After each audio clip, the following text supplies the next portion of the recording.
त्या चेहऱ्यावरही चिंता दिसते.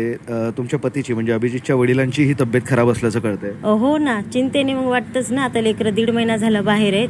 चिंता वाटतेच मग आईवडिलांना. आणि परवाचा तो लाठीचार्जमुळे अजून कसं तरी वाटते की लोक पोरांच्या अक्षरशः डोके फुटलेत, टाके पडलेत पोरांना, कोणाचे पाय मोडलेत. ते पाहूनच आज जास्त हे होते, भावनिक झाल्यासारखं खूप होते.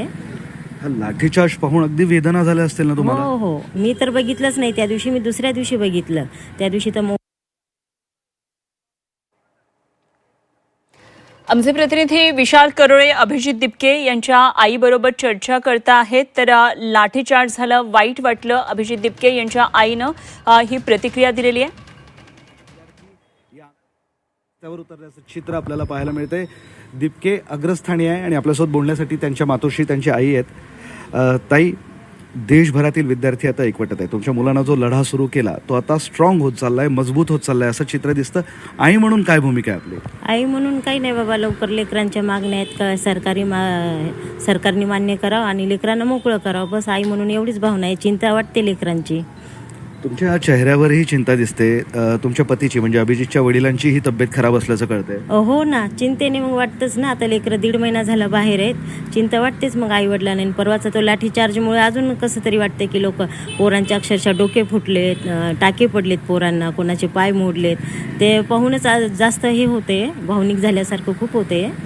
हा लाठीचार्ज पाहून अगदी वेदना झाल्या असतील ना तुम्हाला? हो हो, मी तर बघितलंच नाही त्या दिवशी. मी दुसऱ्या दिवशी बघितलं. त्या दिवशी तर मोबाईलच हातात नाही घेतला. पण खूप वाईट वाटलं. एवढं अशा प्रकारे भयंकर मारायला नव्हतं पाहिजे. ढोरासारखं लेकरांना मारलं. एवढं त्यांनी काय केलं होतं त्या लेकरांनी? काहीच नव्हतं केलं. सरकारचं चुकलं. एवढं मारायचं नसतं. त्यांना मारायची असते बुवा, एखादी काठी वगैरे मारायची असते. एवढं मारतात.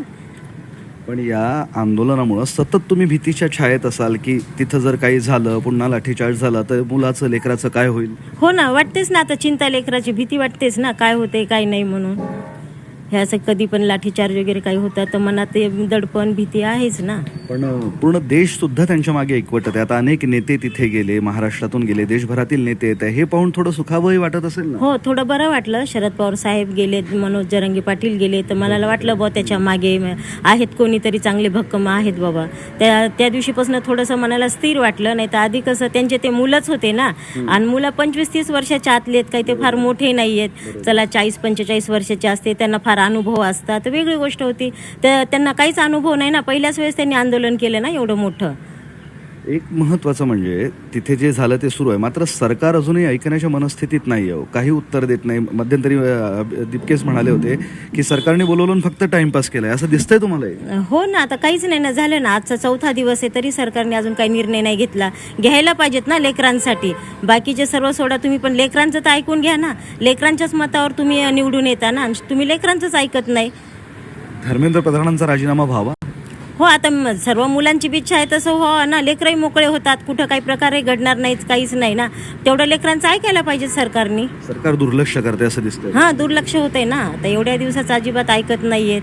तर ऐकलं पाहिजे पण सरकारने. एक चित्र अजून वेगळं तिथे दिसतंय की मुलंही आक्रमक झाले. ते आता पोलिसांना मारहाण करताय, काही माध्यमांच्या प्रतिनिधींच्याही अंगावर धावून गेले. हे पण योग्य नाही ना? नाही ना, चुकीचं केलं ना. ते लाठीचार्जमुळे मुलंही तसे हे करायला लागलेत ना. मग सरकारने फार चुकीचं केलं.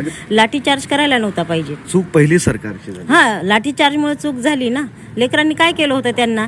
आज 1-1.5 महिना झाला ते जंतर मंतरवर होते. कुठं काहीतरी प्रकार घडला का? कोणताही प्रकार घडला नाही. त्या दिवशी सरकारने तो निर्णय नसता घेतला लाठीचार्जचा, तर लेकरं आज काहीच नसतं झालं ना. लेकरांना काय तर मागण्या मांडायच्या, पूर्ण करायच्या होत्या त्यांच्या. अभिजित बाबत काय वाटतं हो? एक म्हणजे एकदम सामान्य मुलगा, सुरुवात शिकायला गेला आणि आता सगळं असं ढवळून काढलंय त्यानं. हो ना, चिंता वाटते ना. त्यांनी फार मोठा निर्णय घेतला. चांगला आयुष आरामाचं त्याचं जीवन होतं ना. त्यांनी अगदी दगदगीमध्ये टाकलं. भीतीही वाटते. भीतीही वाटते ना. एक तर त्याची तब्येतही अशक्त झाली आणि वेळेवर जेवण नाही, झोप नाही. त्याच्यामुळे जास्त चिंता वाटते त्याची. त्याच्या वडिलांना ही चिंता सतावते. बीपीचाही त्रास सुरू झाला. बीपीचा आहे. ते कसं जास्त बोलत नाहीत ना. जे काही व्हिडिओ बघतात ते मनात ठेवल्यासारखं झालं आणि म्हणून बीपी त्यांची लो झाली. त्याच्यामुळे थोडंसं हे ते आराम करताय. या सगळ्यात आता हा प्रश्न लवकर सुटावा हीच तुमची अपेक्षा आई म्हणून विचारतोय. हां, नाही, लवकर प्रश्न सुटावा, लेकरांना मोकळं करावं. खूप दिवस झाले लेकरं त्याच याच्यामध्ये आहेत. 1 महिन्यापासून त्या जंतर मंतरवर आहेत. लेकरांचा प्रश्न तेवढा सोडून त्यांना मोकळं करून टाकावं. हे सगळं सोडवून अभिजितने तातडीने घरी येण्याची गरज आहे आता. हो, तातडीने त्यांनी घरी यायलाच पाहिजेत. कारण आम्ही दोघंही शुगर बीपीचे पेशंट असल्यामुळे आम्हाला रात्री झोप येत नाही. 2-2, 2:30 पर्यंत झोप येत नाहीत. ते तुमच्या चेहऱ्यावरही दुःख दिसतंय मला. हां, दुःख आता लेकरू म्हटल्यानंतर बाबा तिथं काय होतंय काय नाही. एखादी जरी रील्स वाईट आली की मनात चिंता वाटते ना, नेमकं काय झालं असेल तिथे. आणि पोरं काय रात्री फोन उचलत नाही काही नाही, पण आम्हाला झोपच येत नाही. पण अनेक लोक तिथे जात आहे, मदत करत आहे, अगदी खाण्यापिण्याचं सामानही पुरवण्याचा प्रयत्न करतायत. पहिले 2 दिवस तर प्रचंड हाल झाले हो, होते. प्रचंड हाल झाले. आता थोडं बरं वाटतंय, लेकरांच्या पोटांची तरी सोय होते ना तिथे, नाही तर अक्षरशः लेकरं उपाशी राहत होते ना तिथे. ठीक आहे. पण ही चिंता रात्रीची झोप उडवते. हां, चिंता उडवतेच ना. आता लेकरू आहे ना, काही केलं तर.